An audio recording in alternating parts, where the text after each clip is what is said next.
Welcome back, everyone. It's Charlie. This will be my full Rick and Morty Season 7, Episode 9 video. There are a whole bunch of Easter eggs and references, so we'll break it all down. If you're brand new to the channel, be sure to subscribe to get all the episodes. We only have one episode left. The finale is going to be next week. As far as they've said, Season 8 will also premiere at the end of 2024, around the same time that Season 7 premiered.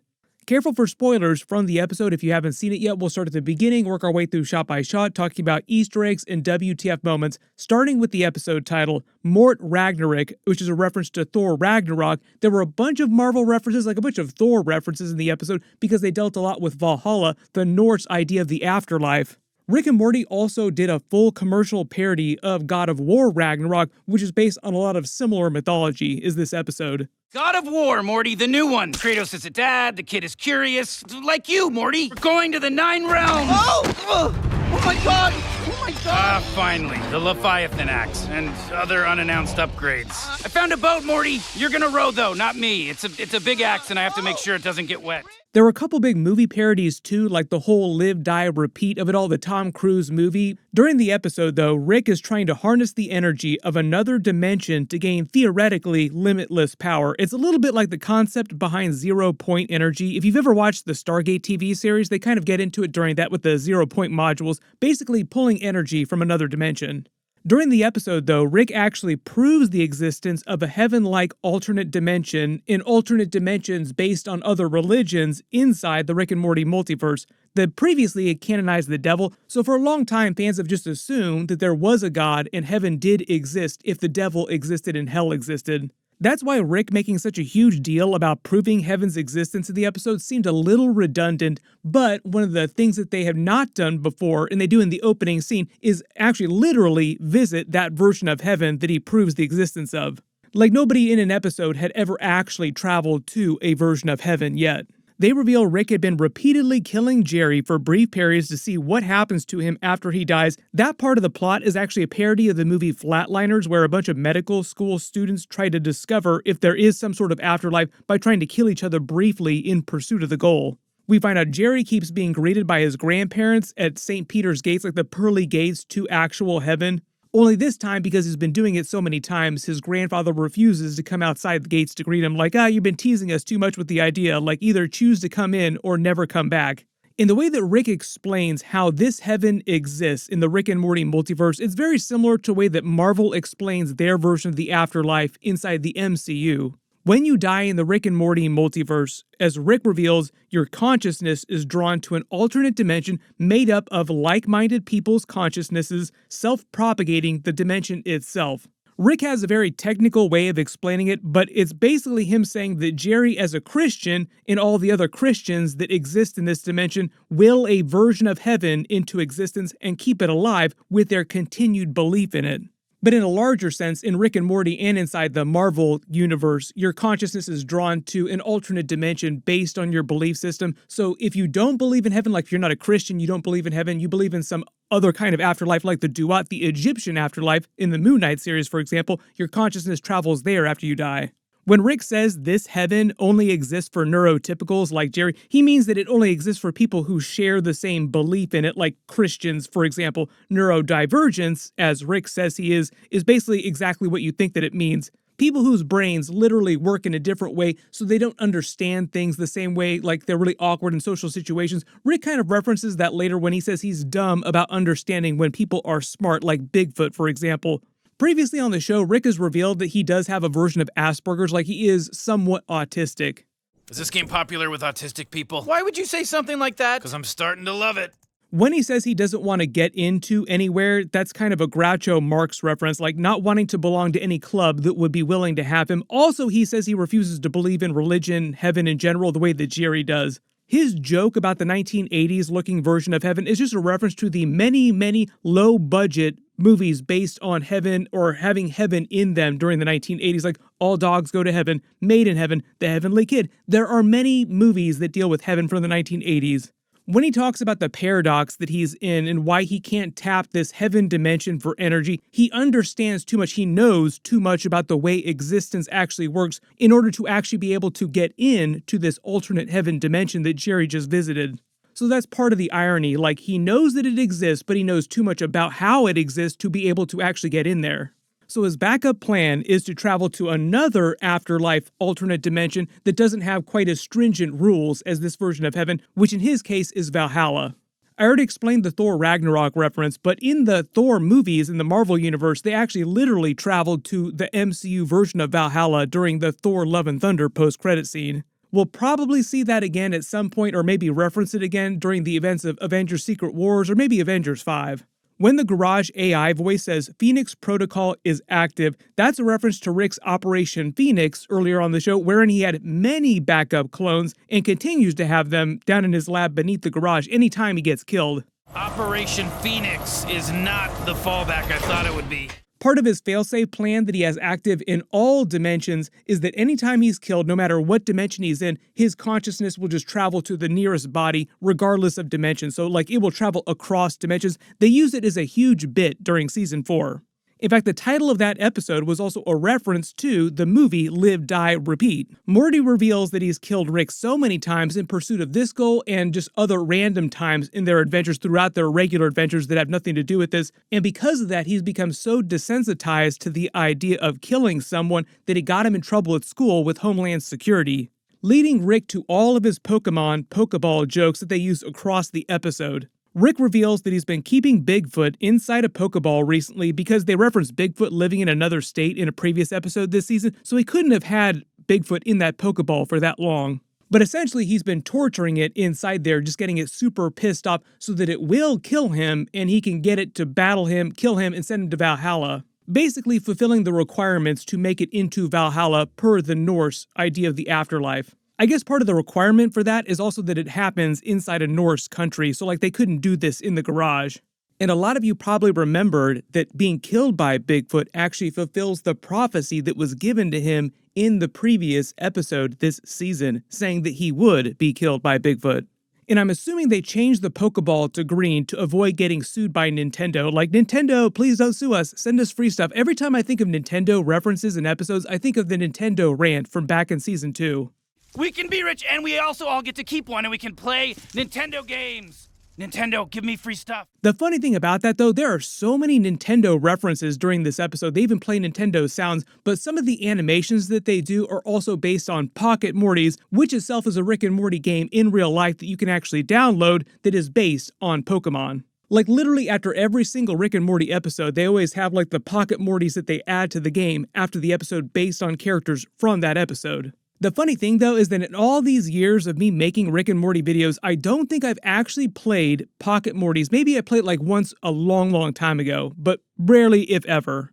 Rick making references to the Bigfoot B story in their A story of Heaven is kind of ironic in that it's a reference to Dan Harmon clowning on storytelling tropes, and previously he's talked about how much he doesn't like the idea that you're always forced to connect A and B stories by the ends of episodes. Why does it have to be that way? But during this episode, the ironic part is that the B story winds up connecting to the A story when Bigfoot becomes part of Rick's team trying to kill and capture the Pope. After he gets killed the first time, he wakes up in Valhalla, then per the rules of Valhalla, gets killed in battle, resurrects inside their halls for the feast, destined to repeat that process till he escapes back to the physical universe. Notice inside the halls of Valhalla too, those are Norse runes in the background. The two crows are Odin's crows. They also use that trope during Season 5, Rick and Two Crows. When he goes to the Forge Master to steal his tools, his hammer is a reference to Mjolnir, Thor's hammer. Bigfoot tricks Morty into opening the cage, proving its intelligence, then killing Morty, sending him to Valhalla too because Morty died while fighting it. Then Morty makes a Dragon Ball reference. Then when Rick pretends to be Odin, he makes a bunch more Marvel references, like Thor's father, Spider-Man's uncle. That's actually a reference to an alternate universe version of Odin that wound up marrying Aunt May, becoming Peter's uncle. Undercover Boss is an actual TV show in real life, and Odin in the MCU is actually currently inside their version of Valhalla after having died during the events of Thor Ragnarok, which is the title of this episode, basically. Bigfoot winds up using Rick's metal Inspector Gadget body parts to break open his tube, causing his clone to run amok. The whole idea is that Rick's clones all have this low level of intelligence, like a fight or flight instinct. That's why it can run for its life from Bigfoot, but it doesn't really have any actual intelligence, so it just sounds like complete nonsense. Bigfoot then gets captured by the Vatican, and the whole bit with the Pope forcing it to become its killer is kind of a parody of the Da Vinci Code with the Silas character played by Paul Bettany, like he kind of becomes that Paul Bettany character. The montage of Morty continually killing the Vikings over and over and them coming back in greater numbers and Rick making bigger and bigger weapons each time is a parody of Live, Die, Repeat, the Tom Cruise movie. They also use that later in the episode too when they're fighting the Pope over and over again. Then Rick reveals the real reason why he wants to tap the infinite energy of this alternate dimension. It's because he won't need to rely on crystals anymore, which run out of power. Like he has to refuel the crystals periodically. When they go back to the Vikings, Rick calls Morty Spider-Man again, and basically gives him a version of his 10 Commandments, a parody of the biblical 10 Commandments. But as he says, number 1 commandment is to not go near the energy relay. There's a big montage of the Pope using Bigfoot to kill a bunch of different people and businesses that he doesn't like. He kills a bunch of devil worshippers. Then he sends them after a parody version of Playboy magazine. Secular means anything having no religious basis. I guess the joke here is the Pope is fine with nudie magazines that are religious themed. He sends him to destroy a non-denominational candle factory. I guess so the Pope can corner the candle market for some reason. They have another Predator joke referencing all the muskets you see in Predator movies and a callback to the Predator musket earlier this season in the Hugh Jackman episode, with the Pope's aide claiming that the muskets are just the Predator's natural currency, like, oh, so that's why they all have muskets on them all the time. Basically trading the Predator's armband that he can use for communication for 3 muskets. Rick and Morty make it back to their main dimension just as the Pope hacks into his energy relay, giving him the infinite energy that he uses to continually kill them later. When Bigfoot does the movie guy voiceover parody, the reference, "in a world where time actually is money," is a reference to the movie In Time, where currency is actual time. Their whole fight across the end of the episode against the Pope is a parody of the end of the Live, Die, Repeat movie where they try to kill the final boss. Each time they come back with different weapons, armor, allies, sometimes are funnier than others, like sometimes get a little bit silly. The first time Rick makes a Chris Angel joke who levitates in one of his magic tricks, they get sent back to Valhalla, then eventually, after they get sent back a couple times, Morty makes a joke about speeding things up, like maybe we can skip over some of these parts and just teleport closer to him when we come back. They come back and put Bigfoot's consciousness into Summer's body, which Rick has stored because apparently she's like the next most likely person in the family after Morty to die, probably because she goes on so many adventures with Rick, more so than Beth and Jerry. Then notice Rick's portal gun shelf. They mostly use it in this episode to sort of keep track of how many times they've been through this cycle of living, dying, and repeating. You can let me know in the comments though, before this episode, why did Rick have so many different variants of his portal gun? Maybe he just keeps extras from other adventures around. Next time they put Bigfoot in a bigger, stronger body, they make a Muppets joke too, like a bunch of burns in the episode. They skip a couple rounds, like notice how each time they come back there are way more portal guns missing, like they just skip over a couple rounds. These are meant to be the power suits based on the Ronin Warriors from Season 4. Morty has a power suit from Look Who's Purging, and the green power suit is from the Thanksgiving episode. One time they try using pillow armor for some reason, maybe just to try it out. Then they get help from the other classic supernatural monsters that the Pope has locked up, and these are based on the Universal monsters: Dracula, the werewolf, Creature from the Black Lagoon, the Mummy, Frankenstein. There are a couple of jokes about the logic of how their bodies work when they all get killed and sent to the afterlife, like the Mummy gets his full human body regenerated. Notice Dracula is human again, like he's not a vampire anymore. The werewolf doesn't have a curse on him, but the Creature from the Black Lagoon is still a creature because he wasn't cursed, like he was born that way. But Rick calls out the Frankenstein bit because he regenerated as parts. Like, how did the parts make it into Valhalla? Why didn't he just regenerate the original part of his body that he was based on? The reason why the Mummy knows what beer is and what it smells like is a reference to, in real life, they actually made a version of beer in ancient Egypt. Like, that's an actual real thing. Then Rick basically gives up on the idea of wanting infinite energy and tricks the Vikings into destroying the energy relay because it will also mean the Pope loses access to the infinite energy as well. But it also winds up stranding the supernatural creatures there, like he uses them as cannon fodder, basically. So there are no more of these supernatural creatures in the main dimension that they're from. No Dracula, no Frankenstein, werewolf, or Creature from the Black Lagoon anymore, just because they're stuck in Valhalla. He brings Bigfoot, though, because he's developed a soft spot for him in the episode and doesn't want to leave him behind, but also he still needs his help to defeat the Pope. When they come back the last time, I think the Harlem Globetrotters joke is just a reference to all the crossover movies and TV episodes that the Harlem Globetrotters have done in their existence. Like they've even had crossover episodes with Scooby-Doo.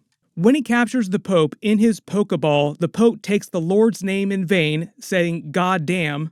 They also use classic Pokemon sounds and emotes for Pokeballs when you capture Pokemon.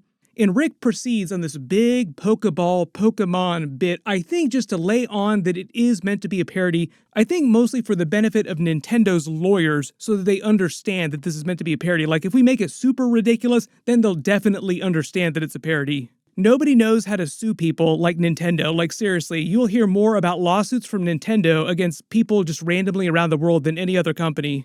Then they basically end the episode with an over-the-top bit about setting Bigfoot free in the wild, but not understanding, even though they were meant to understand the episode how intelligent was, that Bigfoot is smart now and wants to get like a normal human job and live in the city. Like, why are you throwing stuff at me? I'm smart now. I'm not an animal.